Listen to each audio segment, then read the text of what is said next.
We are talking about the Cadet Recruitment Drive 2019, and with me are representatives of the military-led academic training program, also known as MILAT, and to my extreme right, I have Lieutenant Maxie Wright. To my right, I have here Mrs. Raquel Ford Prince, who is the Human Resource Manager, and to my left, I have Private Moses Joseph, who is a former cadet and currently an instructor of MILAT. Good morning, everyone. Good morning. And welcome. Thank you for having us. So the Cadet Recruitment Drive, what is it how do you go about getting cadets in the program?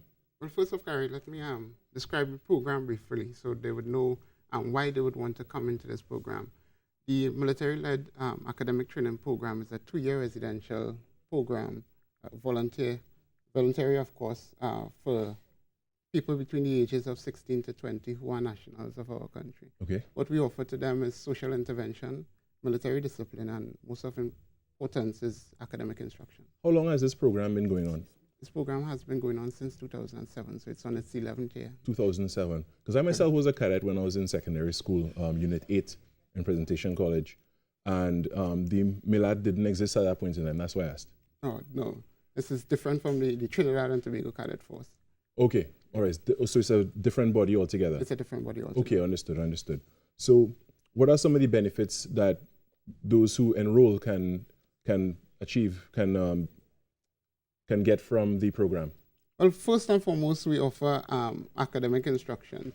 So most of the guys who come to the program get a second chance of getting an education. Along with that education, we have the military aspect, which is the discipline that is offered to them. And above the academics, the discipline is most important for our young people today.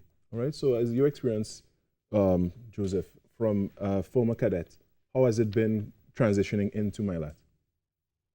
Well, I was never a cadet to begin with. I was a cadet in the MILAT program, actually. In the MILAT program. Yeah. Right. What's still a cadet?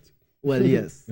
And it was a bit challenging experience at first, but as you could clearly see that I'm standing before you with a lot behind me. Behind you. What made it challenging for you? Mainly the fact that it's a 2-year residential. Well, the time that I went, right, it was 3 years at Okay. that point in time. So it was a 3-year residential program for me. And I'm a young man now coming up in society. Right, yes. So, there are things that I wanted to experience and still do. And I didn't have that opportunity. But I took that opportunity.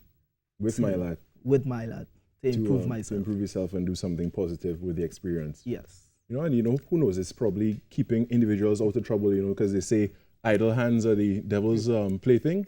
Yes. So having a positive movement and body to, otherwise occupy young men and young women. Are young women involved as well?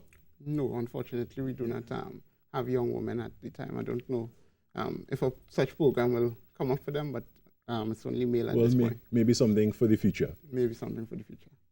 And what is your involvement, Raquel, with the MILAT as a human resource manager? What do you do? Well, as human resource manager, my role is recruitment, right? So I coordinate the entire recruitment process from beginning to end. So first we start off with letting the public know of the age group that we accept the young men, which is between the ages of 16 to 19. Good.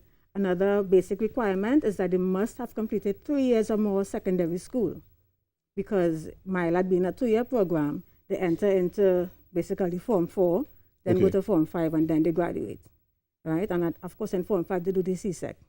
So that transitions them from lower secondary into upper secondary. Correct. And then afterward, would there be future plans for maybe sixth form level available? Well, not at the moment. So right now, we offer CSEC subjects. They choose from 11 subjects.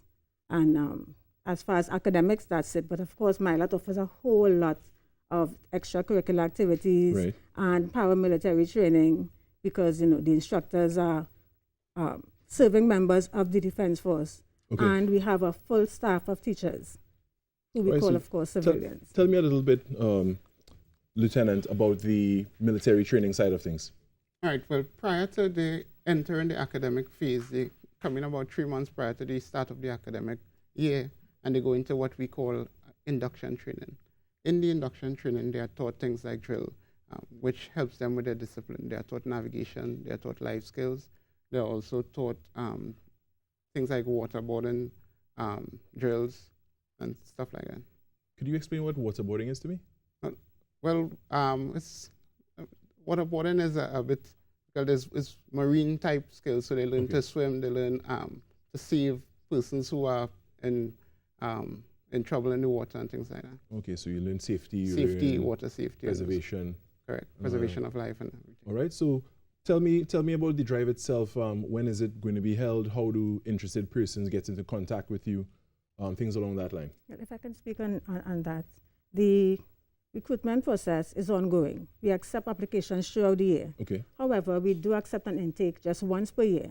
The intake and when is that? The intake comes in June, and the recruitment process, which is fairly long, starts in the first day in March, the first working day in March. First working day in March? Yes. So between March, April, and May, we go through the entire recruitment process, which involves interviews and academic testing and also police tracing and so. Okay. So between getting all those results, that's what takes up the time. All right. So how would we get into contact with you if there's somebody interested in becoming a recruit? All right. So interested persons are free to come into MILAT at the Old Teachers Training College in Moussaka and collect an application form, and all civilian conservation corps installations throughout Trinidad and Tobago, they can use that location as well to collect an application form. You fill out the form, you attach all the required documents. There's a list as well, and they bring it into MILAT. Okay. And it must be at MILAT before the end of February 2019 to be considered for the 2019 intake. All right. Well, thank you very much, Mrs. Raquel Ford Prince, Human Resource Manager of MILAT. Thank you, Lieutenant Maxie Wright, and thank you, Private Joseph Moses, for all you've shared with us, and I wish you the best for your recruitment drive for 2019.